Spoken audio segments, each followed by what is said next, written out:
ilus kevadpäikese all siin. Ma arvan, jalgpalli jaoks ideaalne ilm ja hakkame siis minema. Ja Paidel samamoodi, Abdulit sees sai ju otse Bundesligasse Eestist ja pall kastis juba. Nüüd on jällegi siin Kalju minemas läbi vasaku ääre ja siin on jällegi näha, et Musoliitin üksinda jääb nagu siis kaitseliini ette turvama, aga Siht ja Kask on jällegi juba kastis ootamas selle tsenderdust. Seekord ei saanud läbi ja nüüd on siit juba teist korda.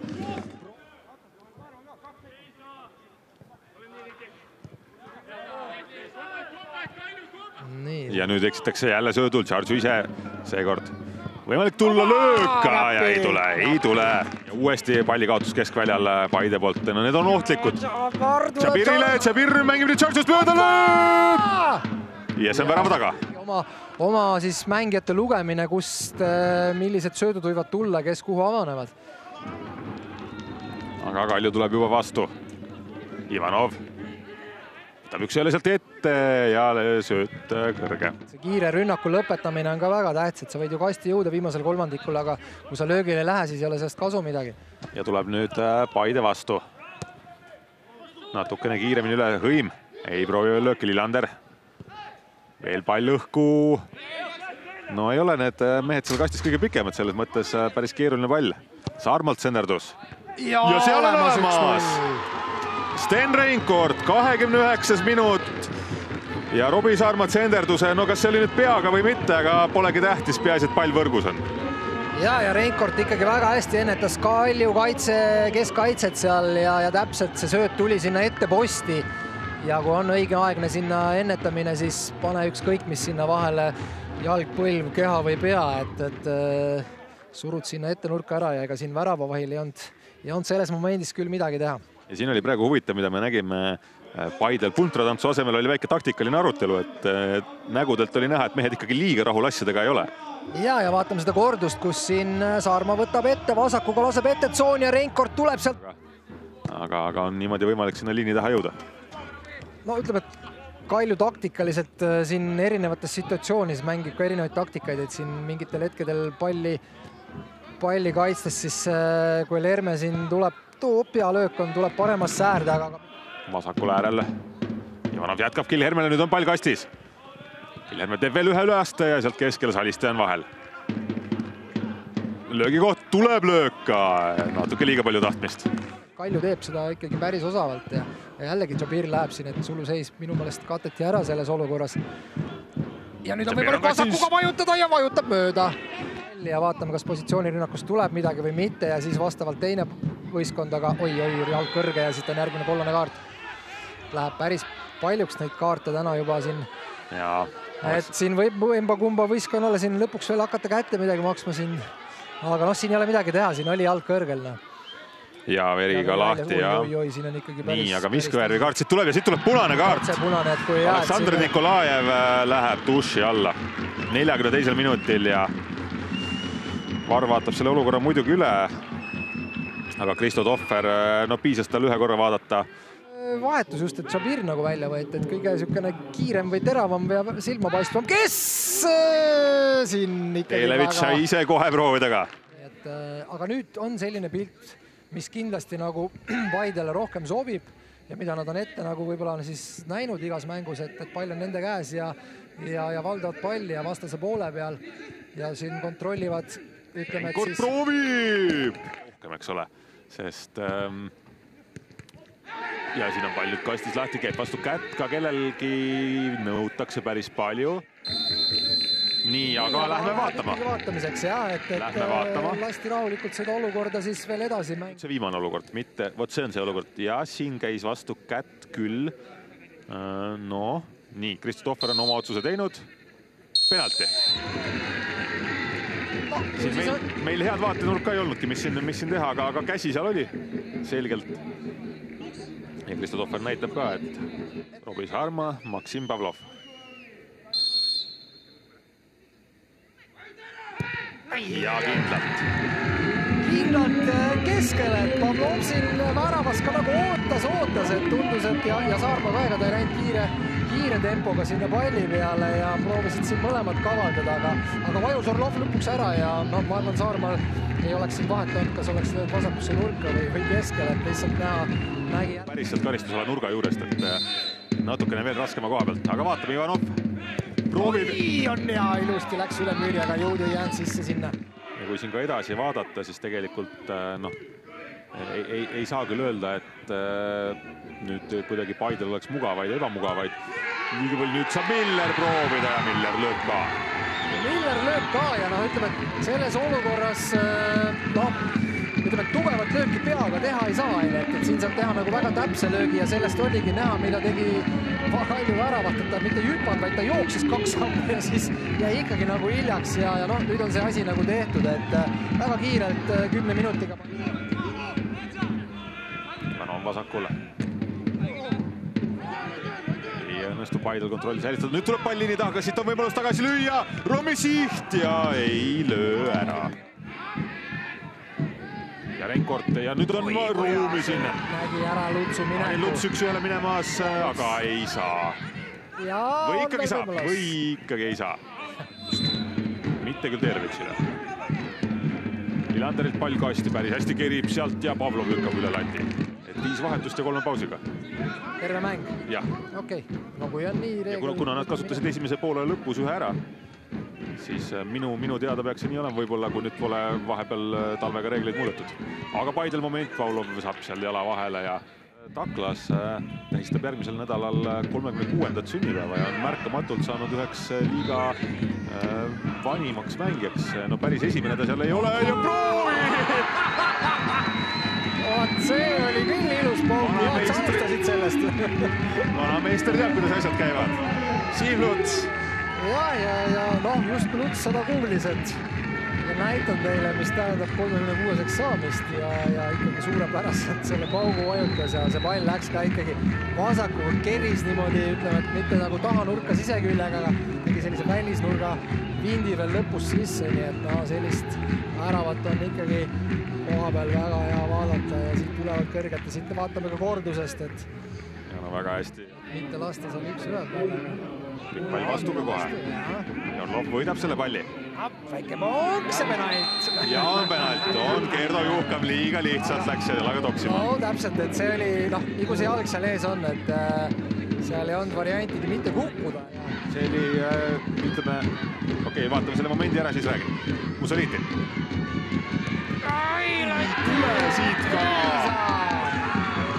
Nõmme Kalju päev täna ei ole. Ei ole jah, siin ei ole mitte midagi enam veel, et ta keskväljale tuuakse, et seal on, ütleme, et keskväljale mängijaid tuua, siis sa ikkagi tood selliseid, kes mängu teeks nagu enne, et aga nii, Kristjan Ohver on mängu lõpetanud ja 4-0 šahmat siin on, nii et midagi teha ei ole. Nõmme Kalju peatreener Nikita Andreev minu kõrval. Nikita, what a game, I think very unexpected, also taken into consideration that you had the cup game. It was, you won the cup game and today suddenly this kind of result. Obviously it was fateful for you that you had to play with one less player in the second half, but what would you say about this result? Of course we cannot speak now about the game because we had a red card and after that I think we tried to come to the second half and change something, but also penalty in first minute kill us.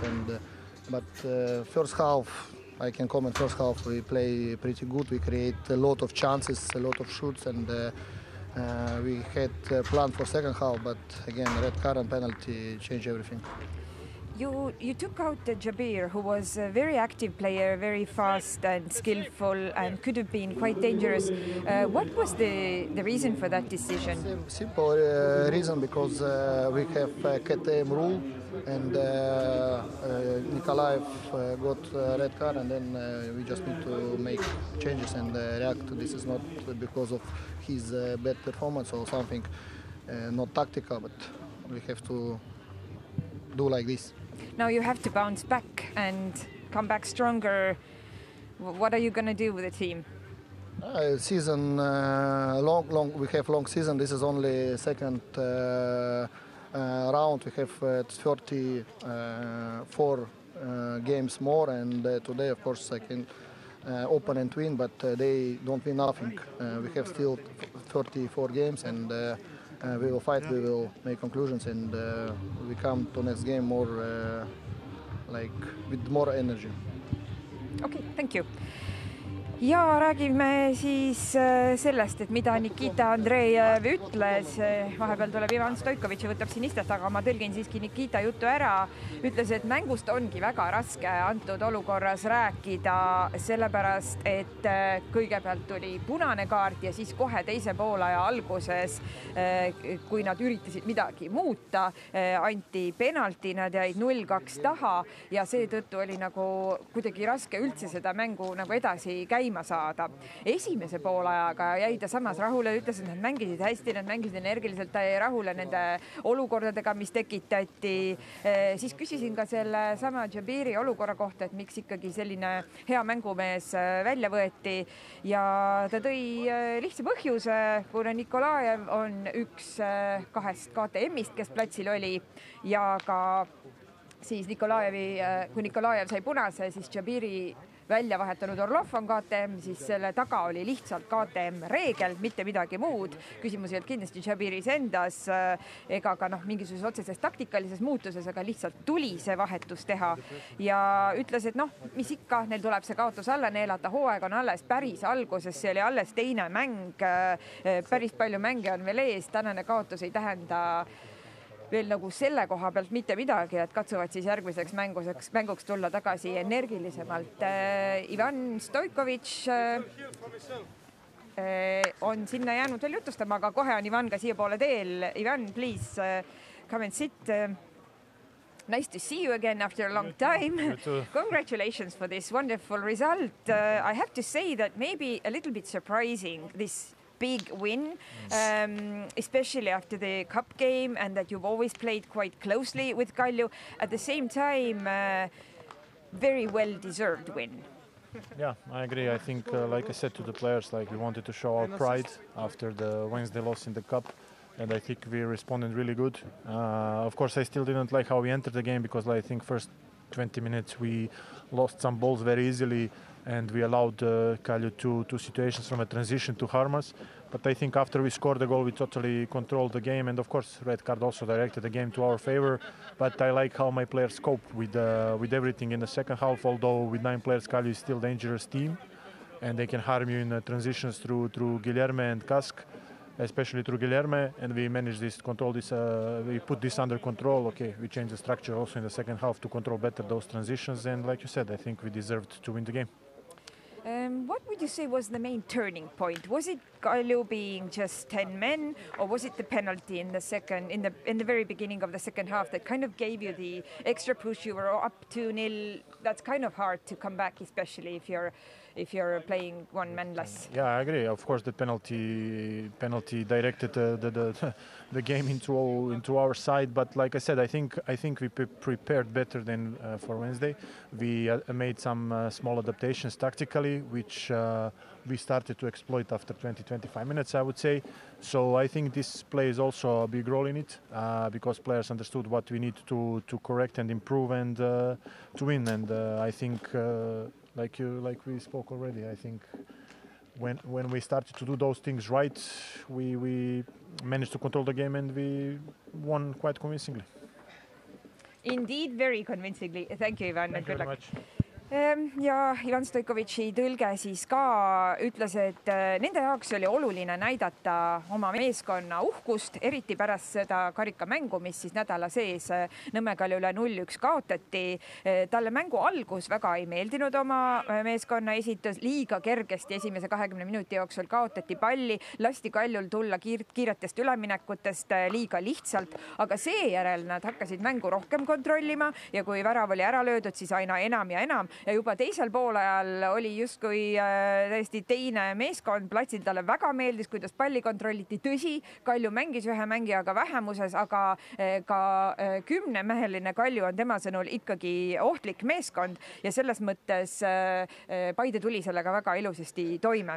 Penalti loomulikult tema hinnangul seda mängu oluliselt suunas, et kohe teise poolaja alguses 2-0 juhtima asuda, aga tema jaoks oli ikkagi see oluline ja määrav selles kohtumises, kohtumises, et Paide valmistus selleks võib-olla paremini kui karikamänguks, oli rohkem valmis ja mängijad said aru, et mida teha ja sellest hetkest, kui nad seda hakkasid tegema ja hakkasid õigesti kõiki seda kontrolli haarama, sellest hetkest ka mängupilt täiesti muutus ja tuli Paidele väga veenev ja väga kindel võit. Ja siin nüüd ka siis mängu pärim Robbie Saarma. Robbie, annan sulle üle. Ma ei tea, kui palju sul neid juba on. Ma kujutan ette, et päris palju, aga järjekordne täna 2 söötu ja 1 värav. Kui rahul sa oled selle väga suure skoorilise võiduga? Ma arvan, et väga rahul, et on palju häid asju, mida siit mängus kaasa võtta, et peale seda kolmapäevast mängu oli tuju natuke ära, et karikas on meie jaoks tähtis ja tulime siia mängule, oli näha võib-olla esimesed 20-25 minutit, et läheb jälle samamoodi nagu kolmapäeval, aga siis ma arvan, et see värav võttis meil pinged nagu maha ja siis suutsime oma mängu peale suruda ja muidugi see punane kaart aitas kaasa.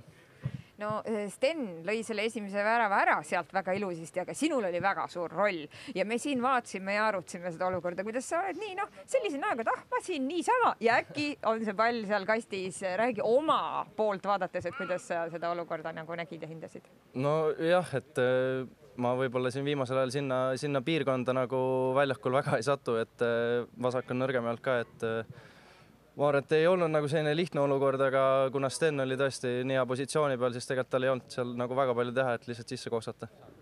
Ja penalti sinult ja siis veel ka ilus sööt sellele 3. väravale.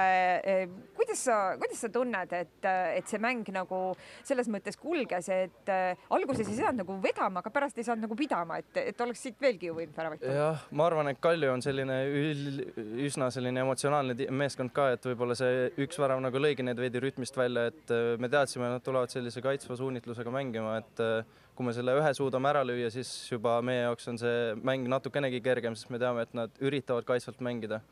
Ja teine poolega, ma arvan, me lihtsalt surusime nad täiesti ära ja oli näha, et seal ei olnud nagu väga suurt emotsiooni taga enam.